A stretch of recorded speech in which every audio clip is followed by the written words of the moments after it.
Amém, bom dia a todos. Em nome de Jesus, mais uma oportunidade boa para estudarmos a palavra do Senhor. Vamos estar orando, né? E assim que você for entrando, se puder se manifestar com respeito ao som, se está tudo em ordem, eu agradeço aqui, tá bom? Pai querido, nós queremos, em primeiro lugar, render graças pelo teu amor, pela tua misericórdia. Queremos, Senhor, render graças a ti, ó Pai querido, porque há uma lição preciosa dentro dessa parábola na qual nós iremos começar a aprender hoje, Senhor. Que nós possamos entender a verdade do arrependimento, da postura, do posicionamento e também entendemos o teu amor e a tua graça, Senhor, que tanto nos espera. Que o abraço do Pai seja representado nessa parábola, seja real nas nossas vidas, a cada momento, em nome de Jesus. Amém? Glória ao Senhor, deixa eu ver algumas pessoas aí. Glória a Deus. Então já estamos aqui. Amado, parábola do filho pródigo, eu dividi ela em duas, tá? Tamanho o conteúdo dela. E eu ainda tive que deixar muita coisa de fora. Se eu fosse colocar todas as... que nós fôssemos discutir as palavras no grego que Jesus usou, as palavras que o irmão do filho pródigo usou e as palavras que o pai usou, ou seja, essas palavras no grego que os três usaram, nós teríamos que fazer um terceiro encontro. Então eu não fixei nelas, tá? Mas nós vamos trabalhar dentro de uma coisa não tão rala, né? Não superficial de maneira alguma, mas tirando as principais lições que a gente quer entender aqui.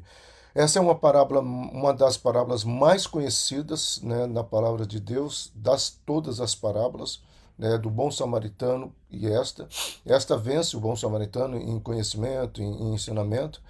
As duas são riquíssimas e as duas tratam da mesma questão que Jesus começou com a ovelha perdida, com a dracma perdida, que é um combate à religiosidade.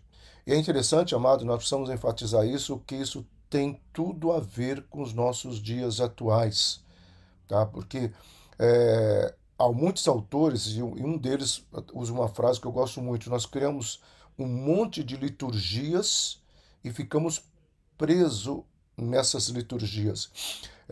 Eu diria mais, eu até acrescento aí.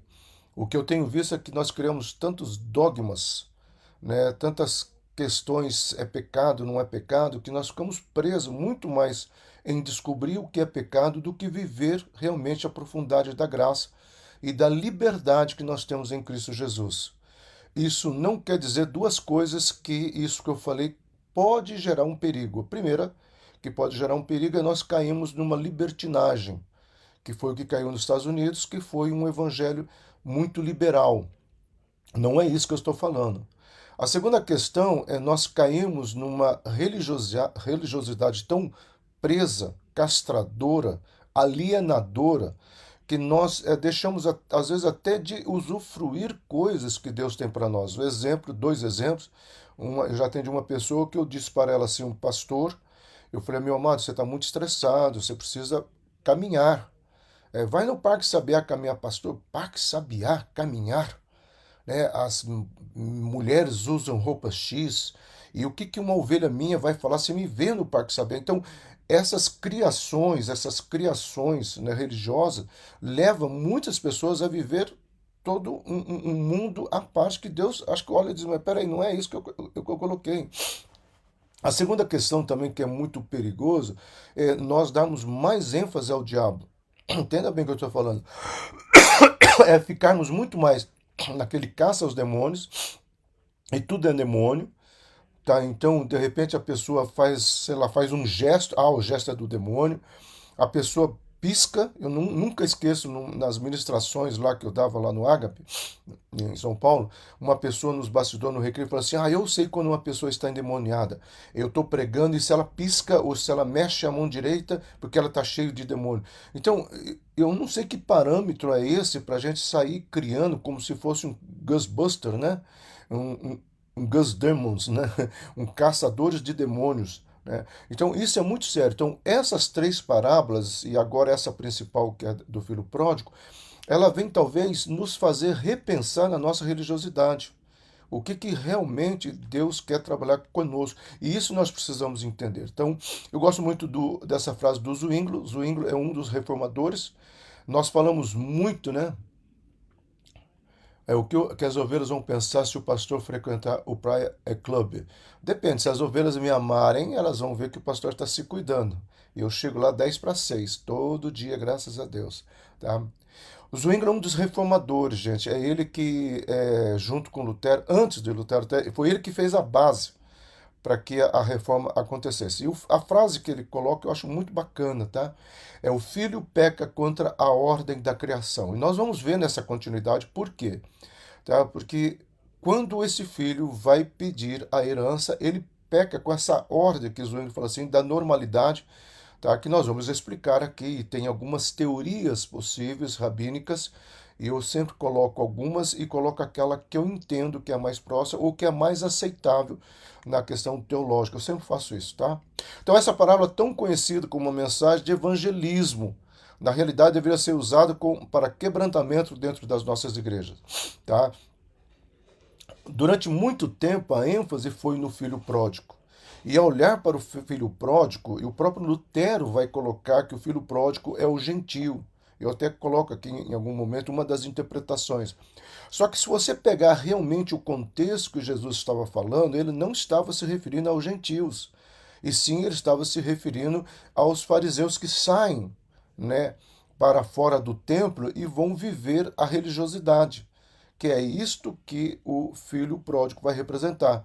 E os escribas, os que ficaram dentro do templo, o irmão, né, mais velho, mas que não conheceram o coração do pai. Tá? Então, essa é uma parábola, como eu escrevi aqui, muito usada para evangelismo, mas na realidade ela deveria ser usada para que eu e você pudéssemos aprender a voltar para a casa do Pai. Né? E essa é uma frase que vocês vão ouvir muito no estudo de hoje e no próximo também, na segunda parte. É tempo de voltarmos para a casa do Pai, é tempo de nós nos posicionarmos na casa do Pai.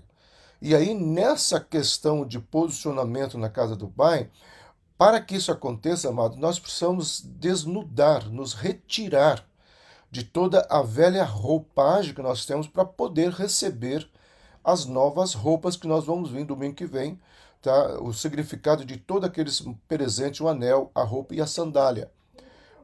Nós vamos entender que não vamos colocar tecidos ou roupa ou vestes, né, sobre uma um vestuário sujo.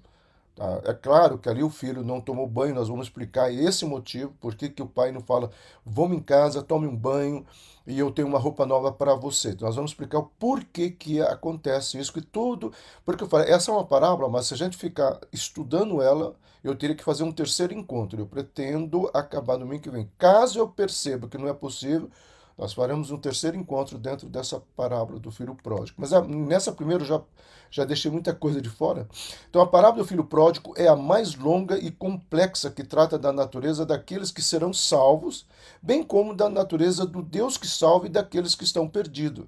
Então esse salvar aqui não é apenas o salvar no sentido da evangelização. Eu até coloco essa imagem, é salvar da prisão religiosa. É o salvar das questões dogmáticas que muitas vezes nós criamos. Tá? Então tem uma série de questões dogmáticas, que nem quando eu dou aula de história da igreja contemporânea lá para os alunos de teologia, eu trabalho muito sobre a imagem, porque foi desconstruída a imagem do cristão europeu com o cristão brasileiro, protestante brasileiro, ou que eu brinco, o teólogo tupiniquim, o pastor tupiniquim que somos nós. Porque foi uma questão cultural. Tá? E eu já disse, numa das parábolas que nós estudamos, é só você verificar, existe, até citaram aqui, existem algumas igrejas antigas em Niterói, em Curitiba, igrejas que têm uma torre, têm sino, exatamente como que nós entendemos que são as igrejas católicas. Os pastores usavam batina. Quem acompanhou o enterro da Elizabeth, né, a rainha Elizabeth, você vê que tem muitos pastores lá com beck, todo mundo acha que é padre. Não, que eles são pastores anglicanos. A Elizabeth era cristã. Ela era muito amiga do Billy Graham, Não foi uma nem duas vezes que o pastor Billy Graham, aquele homem de Deus, foi visitá-la, foi orar com ela, foi entregar uma palavra de Deus para ela, entendeu? Só que nós olhamos na imagem, Batina é padre, você vê, até nós mesmos julgamos. Muitas vezes em filmes, né, americanos, você vê aquela figura do padre, mas não é.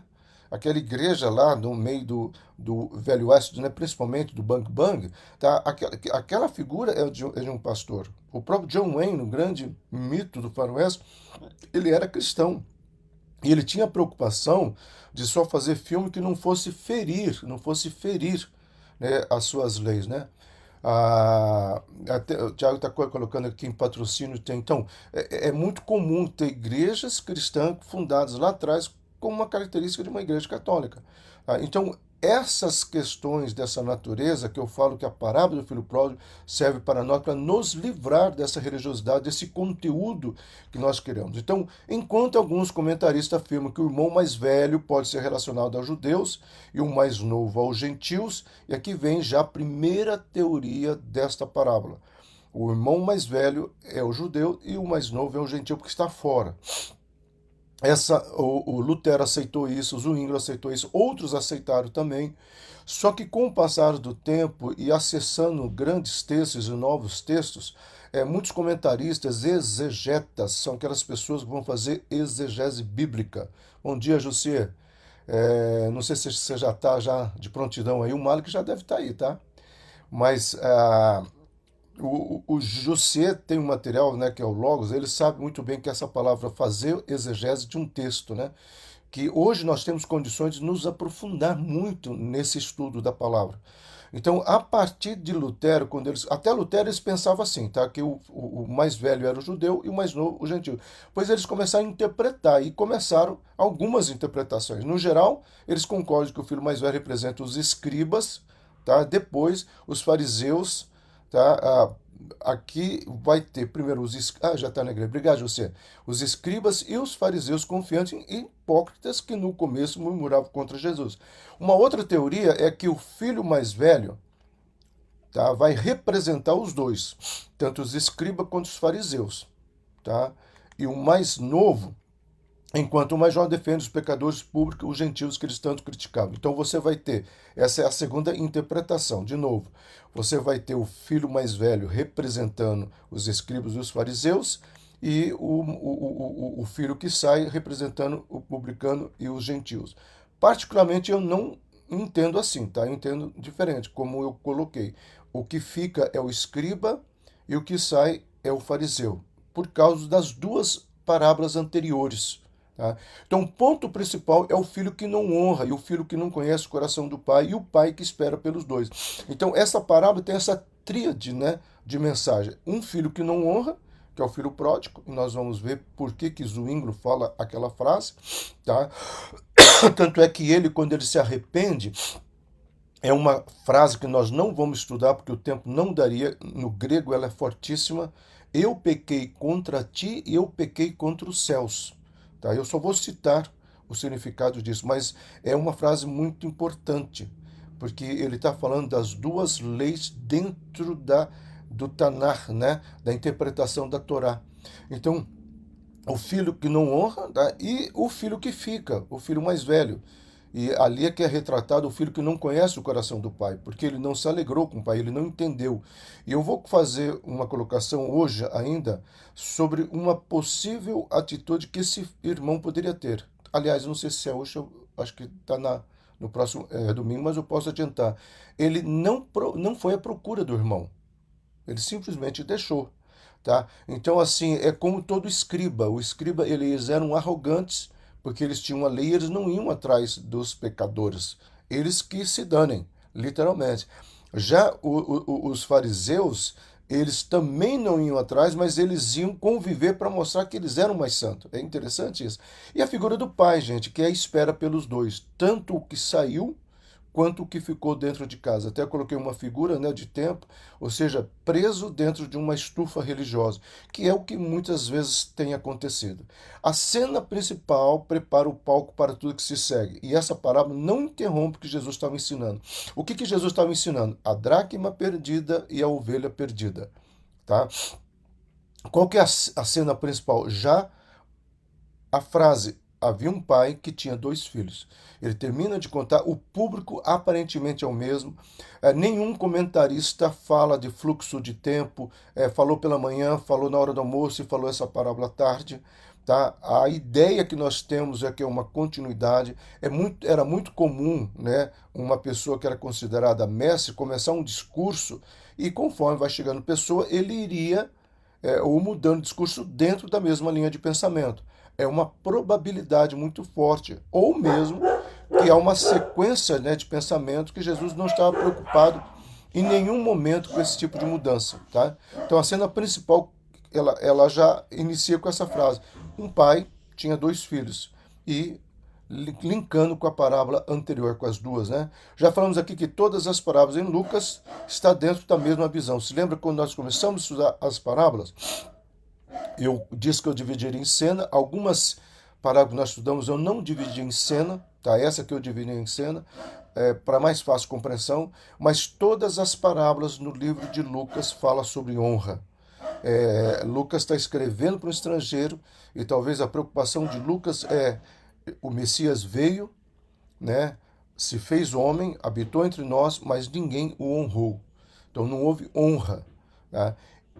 Outro assunto que daria para fazer um terceiro conteúdo, amado, seria exatamente o que é honra na dracma perdida, o que é honra na ovelha perdida e o que é honra no filho pródigo. Mas como eu disse, não tomaria muito tempo. Mas nós precisamos pensar nisso. Até que ponto a minha vida, né, de relacionamento com Deus tem honrado os valores do reino de Deus, ou os valores do reino dos céus. Tá? Isso é uma coisa importantíssima. Nós discutimos muito isso nas bem-aventuranças que nós terminamos terça-feira passada. Eu lamento que muitas pessoas não seguem o Caleb, ou seguem depois, eu não tem como saber, tá? Ou tem que ter como saber, mas eu não gosto de saber. Porque, assim, amado, é um espaço, tanto o Caleb quanto o Aulão, é um espaço de reflexão bíblica. O que eu e você precisamos entender é que você retirar a reflexão bíblica e o ensinamento bíblico das igrejas sobre o que? O entusiasmo, a emoção, o fanismo, o triunfalismo, e é o que nós estamos vendo. Então, há uma geração que está sendo formada aí que não tem valores, que não existe um comprometimento com valores linkados ao reino de Deus, não existe um comprometimento e nenhuma postura.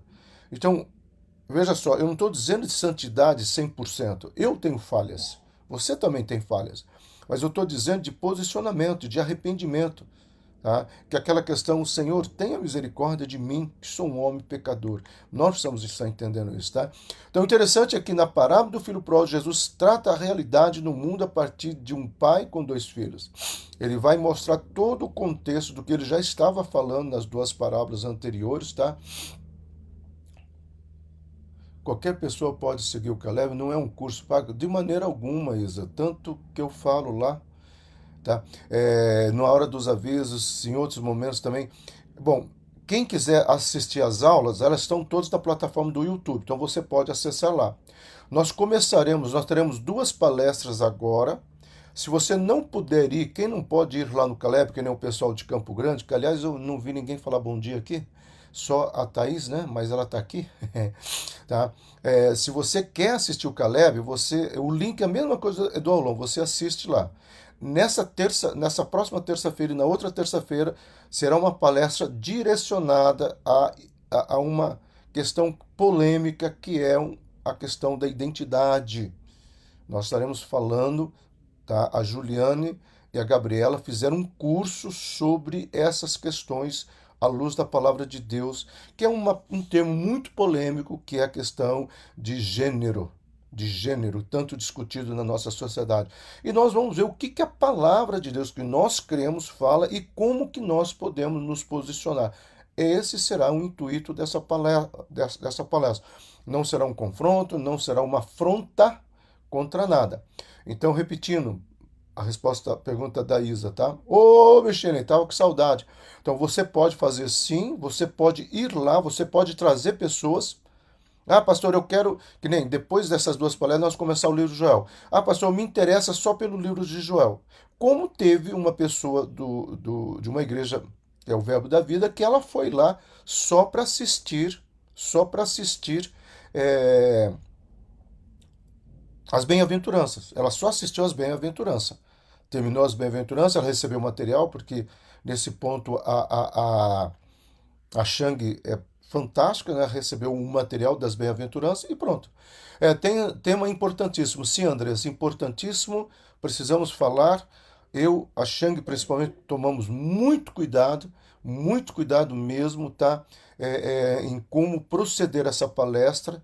Mas ontem eu conversei um negócio com a Ângela e falei assim: olha, enquanto nós estamos pisando em casca de ovos, o mundo aí fora, principalmente esse povo, não está pisando e não respeitando nada. Então não sei até que hora, até que ponto nós entramos não dizer é isso aqui, é isso que nós cremos e pronto. Tá bom? O objetivo mais informativo, os pais foram convidados. Os pais que têm conhecimento estão sendo convidados. Pode trazer pessoas de fora, gente? Claro que pode trazer pessoas de fora. Você quer convidar vamos dar um exemplo, uma probabilidade, viu? Você quer convidar a Flavinha e o Wagner? Com toda certeza. Tá bom? Avançando aqui, gente, porque nós perdemos um pouquinho de tempo aqui. Mas, Shang, vai explicando aí, por favor, tá? Então, assim, a perspectiva dos dois pais, tá? Apesar de Jesus não ter nomeado especialmente cada um dos personagens, na ocasião que foi contada essa parábola, esses três personagens claramente tinham significados específicos. Então, apesar de não é Jesus que fala, e aí vai valer a nossa interpretação. Então, aqui, ó, o pai representa Deus, o filho mais novo representa os fariseus, a ovelha perdida, e o filho mais velho, os escriba, a dracma. Então, essa aqui é a interpretação mais recente e mais forte dentro da questão. O dia da palestra é terça-feira que vem, tá? A Shang já está explicando aí, tá bom? É terça-feira que vem, às 19h30, lá na Monte Hebron. Serão duas palestras. Repito, a Juliane, tá? E a Gabriela fizeram um curso, tá? Para poder falar. Elas se prepararam para isso, amém? Sim, amada, na terça-feira que vem, na outra terça-feira que vem. Exatamente isso. Obrigado por nos ajudar, Isa. Ok? Então, essa é a teoria mais aceita. Qual? O pai representa Deus, o filho mais novo é o que sai, a ovelha perdida, da que se perdeu das 99, e o filho mais novo, os escribas, que se perderam dentro do próprio templo da própria religiosidade, tá? Que é a questão da religiosidade. 19:30, Vivian Queiroz. Os rabinos consideravam as pessoas que cuidavam de porcos amaldiçoadas, tá? Consideravam as pessoas, eles, aí eu escrevi aqui, não consideravam, tá? Não consideravam as pessoas que cuidavam de porcos amaldiçoados. Com isso, perceberam que ele perdeu os seus recursos, sua religião e, consequentemente, a sua identidade. Um judeu que fosse cuidar de porcos seria um judeu amaldiçoado. Nós vamos ver um pouco aqui, tá? Todas as parábolas foram ditas na mesma ocasião para o mesmo público: a ovelha que estava perdida, a moeda que desapareceu e um filho que se perdeu, tá? Então, tá em inglês, né? Mas é mais ou menos isso. Eu conheço você, tá? É como se Jesus estivesse dizendo assim: eu conheço esse público, eu sei para quem eu estou falando, eu sei o que eu estou colocando aqui. Então, Charles Dickens, um autor que eu gosto muito, cristão, tá? Ele escreve muitos contos, né? Bacana, tá? Ele referiu essa parábola como a melhor de todas as narrativas escritas. Quem já leu Dickens sabe que ele é um autor. A Ângela ama. Aliás, nós temos a coleção inteira aqui, porque a Ângela, né, ama. 90% é inglês, mas o Dickens tem muita obra bacana. E ele é um escritor de mão cheia. E ele fala sobre essa parábola como sendo a melhor de todas as narrativas. Então, para vocês verem. Tá? Assim, a parábola do filho pródigo mostra a natureza do arrependimento e a prontidão do Senhor para acolher bem e abençoar a todos que voltam a Ele. Tá? Então, presta atenção: a natureza do arrependimento, a prontidão do Senhor em acolher e abençoar aqueles que voltam a Ele, aqueles que se posicionam, aqueles que têm um entendimento do seu pecado, e não entra na argumentações ou justificativas. quais seriam as argumentações, tá? Eu pequei, mas a carne é fraca, eu pequei, mas a pessoa que me provocou, eu pequei, mas ela que é chata, eu pequei, eu tenho mágoa, eu tenho raiva, eu caí em adultério, seja lá o que for, mas o fulano que é culpado. E a questão da velha história da projeção, né? Onde as pessoas tentam encontrar uma justificativa. Será que é bem assim? Será que é essa rigidez? Tá? Porque muitas pessoas pegam aquele versículo, comamos e bebamos de Eclesiastes, porque amanhã morreremos. Tá? Nós já estudamos Eclesiastes, nós já falamos o que Salomão quis dizer com essa frase, qual é a ideia de Salomão dentro do contexto. Aproveite a vida, faça o teu melhor, curte bastante, faça tudo que você tem vontade. Aí tem uma vírgula que ninguém presta atenção que vem depois da vírgula. Mas saiba que de tudo isso você prestará contas a Deus. Então, é essa segunda frase após a vírgula que a liberalidade ou os liberais não querem entender. Então, eles vão se basear numa tentativa de justificar os seus pecados, tá ok? Então, entramos na cena um. Hoje nós vamos estudar 3 cenas. Como é que está o nosso horário, tá bom? Um filho que não honra. Essa primeira cena que nós vamos estudar aqui, amado, quando olhamos de forma mais ampla, percebemos que essa palavra possui 3 níveis: a rejeição do lar, a volta do lar e a recepção na chegada. Tá? Eu poderia colocar um quarto, sim, que é o filho ou o irmão que não percebe a alegria do pai. Mas eu quero trabalhar só essas 3 nesse primeiro momento e eu pretendo, depois que eu refazer aqui, acrescentar isso, porque também, depois que eu fiz, eu falei, não, mas tem uma terceira, uma quarta questão aí. Mas esses 3 livros são os mais importantes: a rejeição do lar, a volta do lar e a recepção na chegada, que é uma festa que o pai vai estar fazendo. O mais jovem dos filhos enfadou-se de ficar em casa, cansou. Como muitas pessoas dentro de uma igreja, por isso que eu vejo pastores, existe até um curso, gente, um curso caríssimo. Tá? Quando eu falo caríssimo, o custo ele custa R$ 7.000, onde um pastor do Brasil, é claro, ele ensina técnicas para fomentar, movimentar a igreja. Então, eu sei de um pastor que fez, então eu li algumas técnicas. Primeira técnica é: use as redes sociais, poste tudo.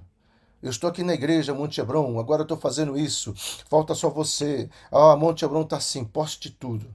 Segunda técnica: filme os cultos, mas filme de um ângulo que dá a impressão que a igreja está lotada. Então você procura aquele ângulo, pega muitas pessoas. Terceira técnica: pegue pessoas para falar, testemunho. Nossa, eu cheguei aqui arrebentado, eu cheguei aqui destruído, e aqui Deus me curou, aleluia, glória a Deus. E aí você volta a imagem para você e fala assim: tá vendo só? Se aconteceu com ela, pode acontecer com você. Estamos te esperando, estamos te esperando. E assim vai, amado. Aí tem a técnica das cadeiras, tem a técnica da imagem, um monte de coisas pirotécnicas, né, sendo usada. Algumas delas eu concordo, algumas delas eu tenho desejo, algumas delas eu gostaria de ter na igreja só para questão até de didática, né? Exemplo, ter uma questão de um telão melhor, para que a imagem não ficar piscando. E, para você ter uma ideia, amado, esse estudo aqui, tanto eu, o Jussier, que usamos imagem, nós não teríamos condições de fazer lá no templo. Porque aqueles 2 data show não têm lumens suficiente para isto. Então, o certo seria algo que eu tenho vontade, que ele fala que toda igreja tem que ter painel LED, que é um desejo meu, tá nas mãos de Deus. Não, Isa, eu não fiz esse curso, não. Não é porque eu não tinha 7.500. Se eu tivesse 7.500, eu ia usar de uma forma melhor. Uma delas seria comendo McDonald's, não, Madeiro. Pelo menos uns 3, 4 sanduíches do Madeiro eu iria comer. Claro que daria para comer muito mais, tá? Então, um filho que vem ao pai e pede a sua parte na herança. Parece normal esse pedido se não fosse pela cultura da época e principalmente dentro do contexto hebraico. Tá? Um filho, até hoje no comum não é, como é que é? Comum alguém, o pai tá, pai, eu quero minha parte é da herança, tá? Então, só que na cultura hebraica, gente, a coisa era um pouco mais forte. Este filho poderia ser excomungado não da família apenas, mas da cidade. porque este filho simbolizava uma maldição. Então, por isso aí já vem uma, um adiantamento do que nós vamos ver domingo que vem, por isso que o pai espera na entrada da cidade, porque o pai sabia que se o filho entrasse na cidade, ele seria apedrejado como algo maldito. Então é isso que você precisa entender, que há todo um contexto. Então o pai não diz nada ao filho. E aqui é muito interessante. No começo da parábola, o pai é o grande calado. Ele não fala nada. Aliás, você só vai ouvir o pai falar no momento que ele diz para o irmão, né? E é praticamente isso. Você sempre esteve comigo, tudo que é meu é teu. É uma frase que a gente gosta de cantar aqui em casa. O que é meu é teu, o que é seu é meu. Né? Então, assim, é uma questão bem forte aqui. Ele não fala nada. Ele poderia ter dito, meu filho, eu não posso fazer isso. Ele poderia ter argumentado. Amado, por isso que eu falei, se a gente fosse se aprofundar, na realidade, o que esse pai faz é o que Deus faz. Deus fala, Silas, não é certo isso, você sabe. Só que você tem um livre arbítrio. Se você for por esse caminho, tá? Você vai sofrer as consequências. Porque nós precisamos sair dessa religiosidade, da graça barata que acabou com os Estados Unidos, acabou com a Europa, e está entrando no Brasil. Tá? Um pastor que eu tinha todos os livros dele, lia, quando ele ia pregar na CEPAL, no Congresso em Águas de Lindóia, nossa, eu fazia questão de ir lá para ouvi-lo. Essa semana ele lança uma nota dizendo que a igreja dele pede perdão a todos os casais homoafetivos e ele pede perdão e ele diz que a igreja dele está de portas abertas para receber a todos, inclusive ele já marcou um casamento em janeiro. Eu sei que está sendo gravado, mas eu quero que você, Monte Hebron ou Hebronita, entenda. Nós da Monte Hebron entendemos na literalidade e na interpretação do que está na palavra de Deus. Eu sempre falo isso, se alguém tiver que nos processar, ele vai ter que processar a Bíblia. Tá? Ah, mas a Bíblia precisa ser relida, reestruturada, reformulada. Por isso que essas propostas que estão vindo aí é do liberalismo. Então isso é muito interessante. Esse pai, como Deus, fala assim, você quer? Só que você vai sofrer as consequências. É o que o pai faz para o filho. Só no final que o pai olha para o irmão e fala, peraí, na tua religiosidade, você viveu um monte de dogmas e você não quis. E o pai fala, você aproveitou, você só não aproveitou mais com teus amigos porque você não quis. É muito bacana isso, tá, gente? Como eu falei, nós não vamos falar muito sobre isso por causa do nosso tempo. Os rabinos ensinavam que existem três gritos que nunca serão respondidos. No sentido de resposta aqui, amada, é de ser perdoado. Tá? Um grito de pedido de perdão. Então, o primeiro grito que nunca vai ser respondido, aquele que empresta sem testemunha. Tá? Na cultura hebraica, se você for emprestar dinheiro para alguém, tem que ter uma testemunha. Tá? Isso é na lei da interpretação do Tanato, que é a interpretação da Torá. Tá? Tem que ter alguém de testemunha. Alguém precisa dizer, eu estava lá. Principalmente que hoje nós podemos dizer que tem documentação, hoje tem outras maneiras, né, de provar. Nós estamos falando de um tempo que não tinha fotografia, que não tinha nada. Então tinha que ter uma testemunha. Por isso que o número 2 na Bíblia significa testemunha. Por isso que no Apocalipse, duas testemunhas, né, serão levantadas para falar a verdade, que se acredita um que seja Elias, outro Moisés. Há uma teoria agora de que é Moisés e Enoque, tá? Outra teoria que é Enoque e Elias. Então, são interpretações. Eu sempre gosto de falar de todas elas. Nós não estamos estudando Apocalipse. Se estivéssemos, eu gosto de falar de todas as interpretações e falar qual que é a mais aceita. Segundo grito que não é aceito, aquele que se vende como escravo, tá? Então, assim, se uma pessoa se vendeu como escravo para pagar uma dívida, e aí depois ela fala, Deus me tira disso, Deus fala, não, os rabinos acreditavam, não, Deus não vai tirar. Você se vendeu. Então, esse é um grito que não se escuta. E o terceiro grito, amado, é aquele que transfere a herança de um filho enquanto estiver em vida. A cultura hebraica não aceitava isto, porque para eles a honra está nos filhos convivendo com o pai, desfrutando aquilo que o pai plantou, edificou. A partir do momento que este pai transfere em vida, é como se esse pai estivesse desejando a morte. A partir do momento que um filho, por isso apedrejamento, pede essa herança, é como se esse filho estivesse falando: pai, eu prefiro você morto, eu não te honro o suficiente para querer ver vivo. Então, por isso que é uma questão muito forte dentro da questão hebraica, tá? O pai podia, se quisesse, repartir a herança de maneira que assim entendesse ser necessário. Então, sim, existe uma possibilidade do pai. Aí como é que faria? Se lembra o livro de Ruth, que Boaz vai lá na frente da cidade, coloca a sandália lá na porta e ficam pessoas chamadas anciões, que seriam um protótipo ou modelo do futuro dos rabinos que existem. Então, esses rabinos, que eram pessoas que ficavam na porta da cidade, conversando, discutindo sobre a palavra de Deus, tá? Eles seriam consultados para essa questão. Para quem não sabe, o ato de Boaz é um ato de mostrar para ele que ele estava querendo ter intimidade com alguém.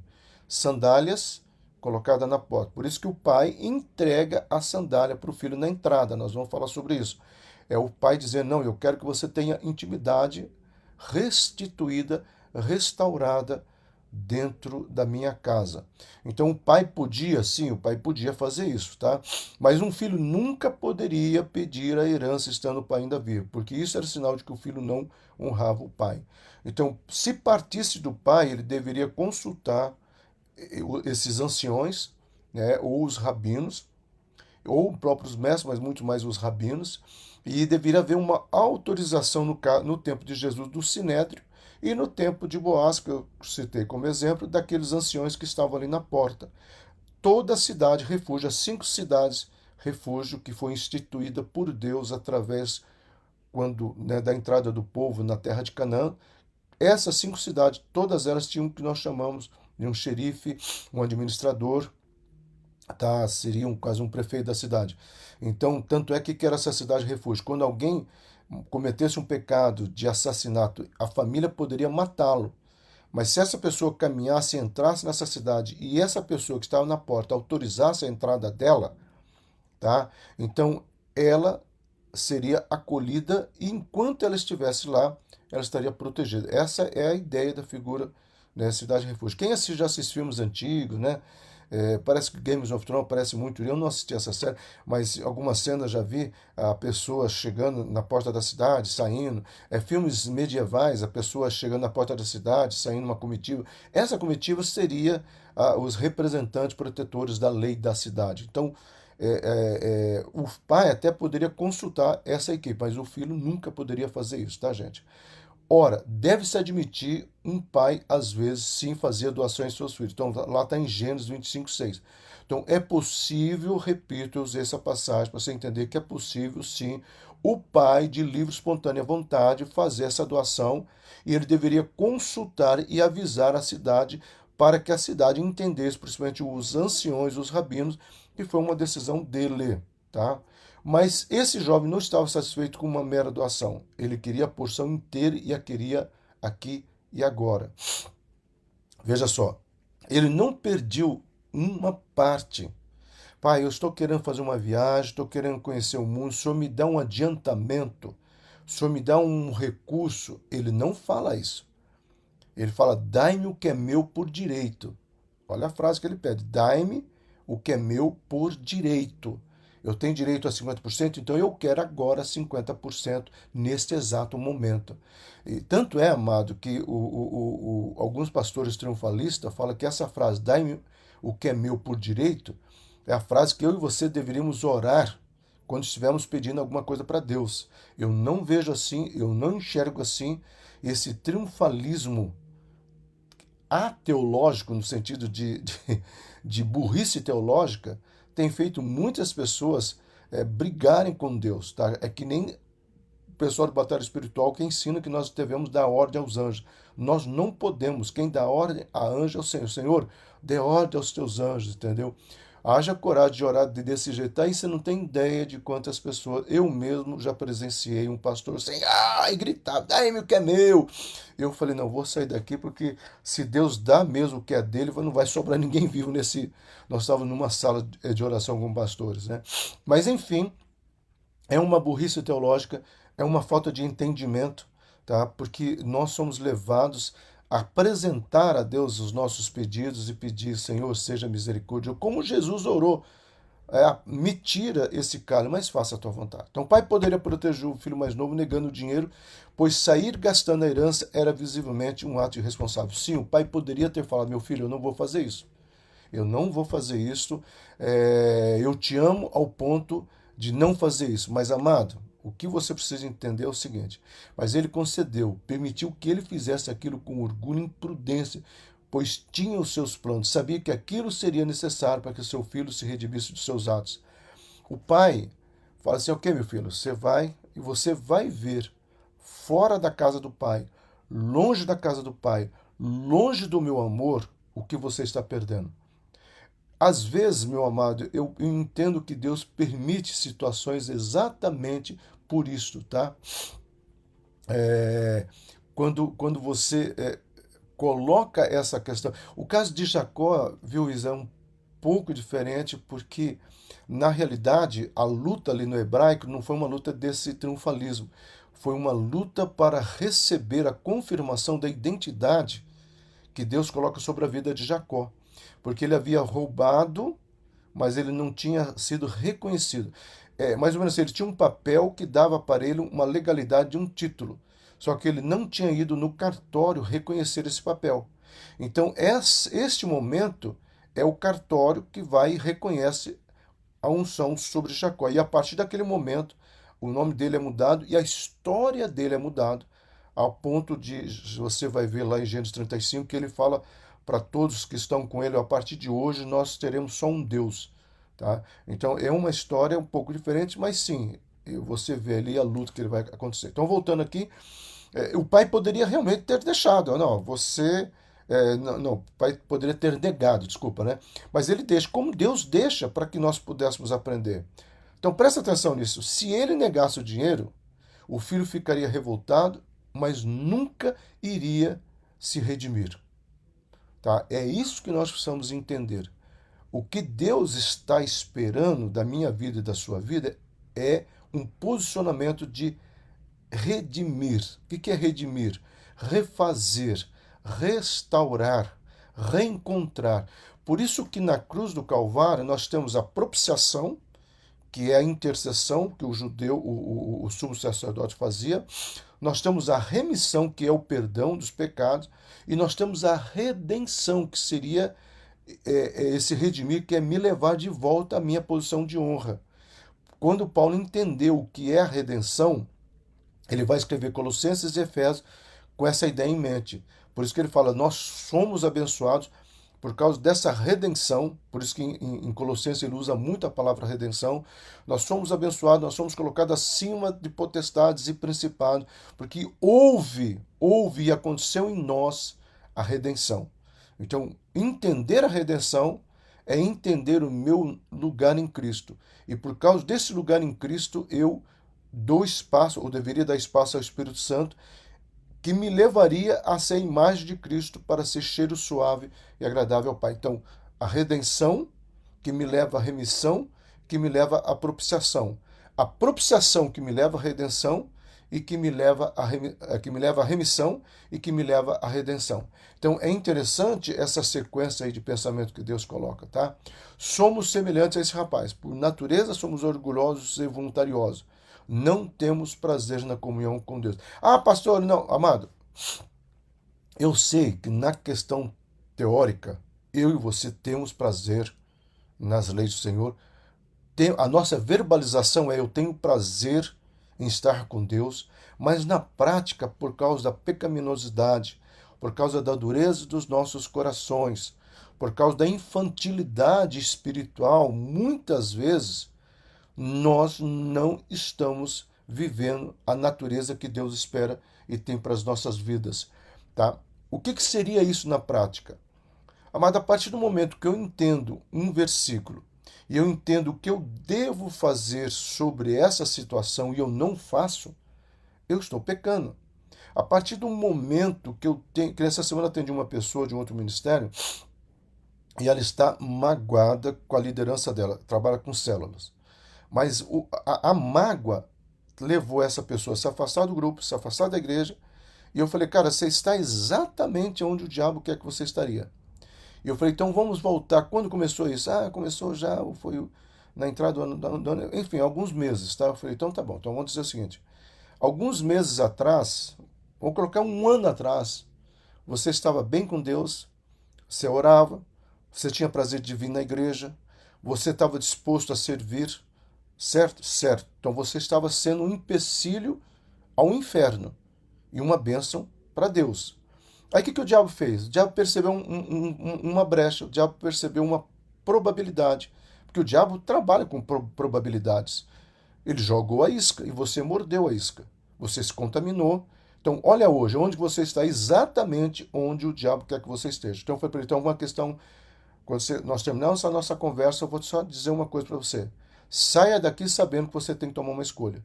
Ou eu continuo nesse buraco infernal que eu entrei, por livre e espontânea vontade, por não querer perdoar, por não querer amar, por não querer entender o caminho de Deus, ou eu vou voltar para o primeiro amor. Lembrando que voltar para o primeiro amor, a minha alma e a sua alma vai dizer é difícil. Nossa, parece que eu não tô. Meu amado, você não tem que sentir nada. Você não tem que ver se é difícil ou não. Voltar para o primeiro amor é: vou para a igreja, vou louvar, vou ler a palavra, eu vou orar. Você não tem que sentir nada. Voltar ao primeiro amor não é um sentimento, é uma atitude. Aí eu tenho que sentir necessidade de perdoar. Perdoar é uma atitude, não é um sentimento. É isso que nós confundimos às vezes. Então, se o filho pródigo ficasse apenas nas, e eu vou falar isso domingo que vem, no achismo, eu preciso voltar para a casa do pai, e não tivesse levantado e tomado uma atitude, ele iria continuar comendo comida de porcos. Então, nós precisamos entender isso. Então, não temos prazer na comunhão com Deus. Ah, pastor, é uma mentira. Meu amado, é uma verdade. É uma frase pesada. Pessoas perdem o prazer de estar com Deus. Por um complicado, estão desperdiçando tempo, energia, capacidade e afeições em coisas inúteis. Há um desgaste, vamos colocar energético e espiritual, em tanta bobagem que nós não nos posicionamos. E nós precisamos entender, avançar isso, amado. Lembrando mais uma vez que pedir a herança com o pai ainda vivo seria a mesma coisa que desejar a sua morte. Então, quando nós estamos pedindo coisas que não estão alinhadas ao plano de Deus, é como se eu estivesse dizendo: Deus, eu não aceito a tua vontade, eu não concordo com a sua linha de pensamento. Cena 2. Nossa, amados, já são. Nós vamos. Então, domingo eu vou só cena 2, já são 10h18. Não, eu vou parar aqui, tá? Porque essa cena 2 é enorme.